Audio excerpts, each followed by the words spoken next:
Éveiller la conscience. Tout au long de l'histoire humaine, les chefs spirituels et religieux ont parlé du pouvoir de l'éveil de la conscience.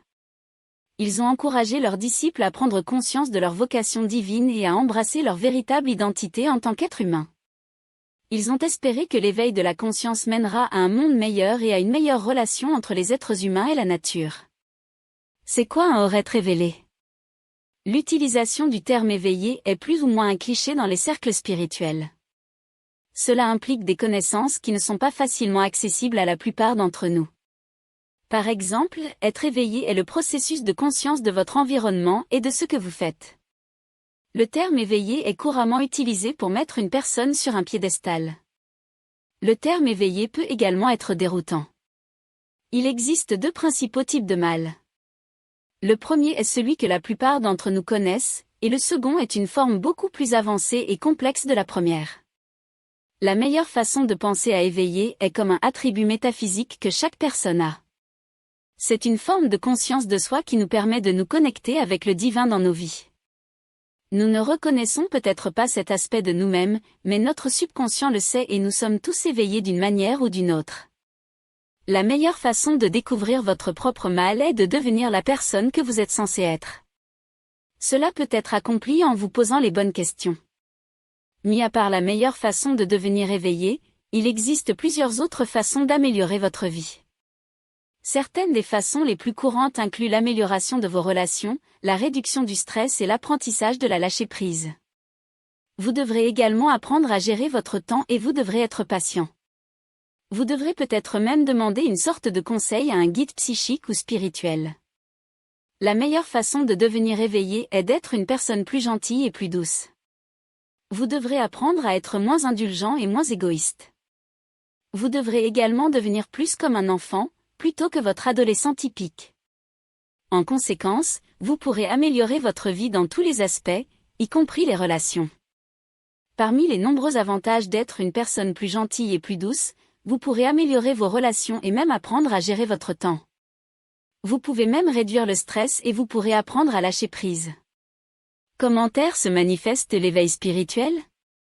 Manifester l'éveil spirituel est un terme qui peut être utilisé pour décrire un processus dans lequel un individu éprouve un éveil spirituel. Le processus peut être naturel ou spontané. Le terme éveil signifie l'auto-évaluation et est utilisé pour décrire un lien métaphysique entre la conscience individuelle et universelle. Il est souvent associé à la liberté intérieure, à une plus grande conscience de soi et à une conscience de sa connexion intérieure avec les autres. Lorsque vous ressentez une spiritualité éveil, on peut ressentir une gamme de sensations émotionnelles et physiques. Certaines expériences peuvent être désagréables. On peut avoir du mal à se concentrer, à découvrir des comportements manipulateurs et peut même ressentir une énergie négative. Ces sentiments peuvent être difficiles à gérer et peuvent même provoquer de la fatigue. Le processus d'éveil spirituel est généralement divisé en deux phases. Le premier est la période de questionnement. Pendant ce temps, un individu commence à considérer les objectifs de la vie, le but de la vie et la mission potentielle. Ils peuvent également commencer à se demander s'ils devraient changer leur carrière, mettre fin à une relation ou arrêter de sortir ensemble. La deuxième phase d'éveil spirituel est souvent difficile. Cette période est lorsqu'un individu commence à se sentir perdu, confus et abaissé. Ils peuvent également commencer à se sentir déconnectés des intérêts antérieurs et se sentir perdus dans leurs relations. Ils peuvent également découvrir la crise existante, également connue sous le nom de Cat of the Hat. La crise existante peut être le résultat d'un certain nombre de facteurs, notamment des problèmes de santé, du tempérament ou une expérience traumatisante. Cela peut également se produire lorsqu'un individu recherche une connexion spirituelle plus élevée. Afin de passer à travers cette phase, un individu doit revenir à un niveau de conscience plus profond. Les gens qui ont subi un éveil spirituel peuvent mieux comprendre les messages de eux-mêmes. Ils peuvent également subir des synchronicités. Ils peuvent même se souvenir des paroles des chansons mieux. Cela peut les aider dans leur quête pour trouver un chemin spirituel. Cela peut également les aider à se sentir plus vivants. Une fois qu'un individu a atteint cet état, il n'a peut-être pas besoin de faire un changement majeur dans sa vie. Ils peuvent ne pas avoir besoin d'aller à l'école ou de changer d'emploi. Ils peuvent également être en mesure de ressentir moins de fatigue et une meilleure santé. Comment éveiller notre conscience? Prendre la conscience est une pratique qui consiste à apprendre à être présent et à vous observer.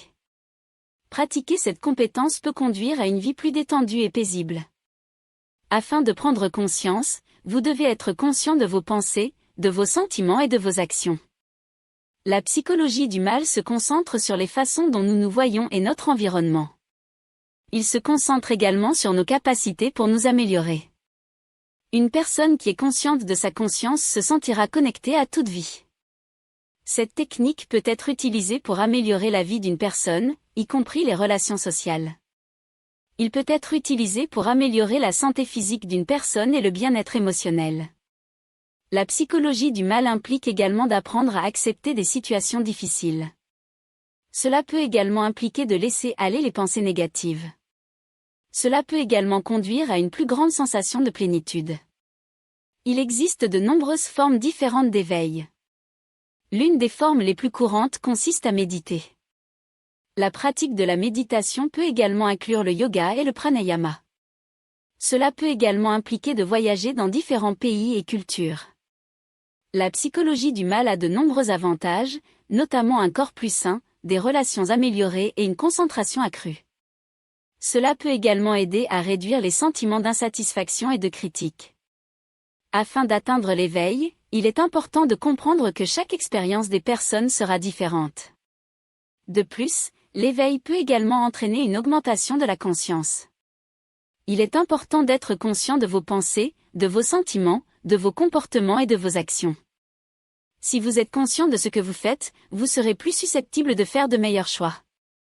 Vous serez également plus susceptible de vous connecter avec d'autres personnes et de voir les choses de leur point de vue. Il existe de nombreuses formes différentes de philosophie et d'éveil. Il est important de se rappeler que les personnes qui s'écoulent varieront en fonction de sa personnalité, de son environnement et de ses circonstances de vie. L'utilisation de philosophie vous aidera à mieux comprendre les choses et à voir les choses d'une manière plus complète. Si vous voulez faire passer votre conscience au niveau supérieur, vous voudrez peut-être pratiquer la méditation. Vous pouvez également voyager dans de nouveaux endroits et prendre un train ou un vélo.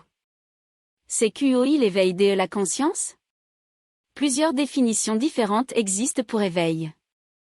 Alors que certaines personnes utilisent le mot éveil pour décrire une expérience spirituelle, d'autres la définissent comme un changement de conscience.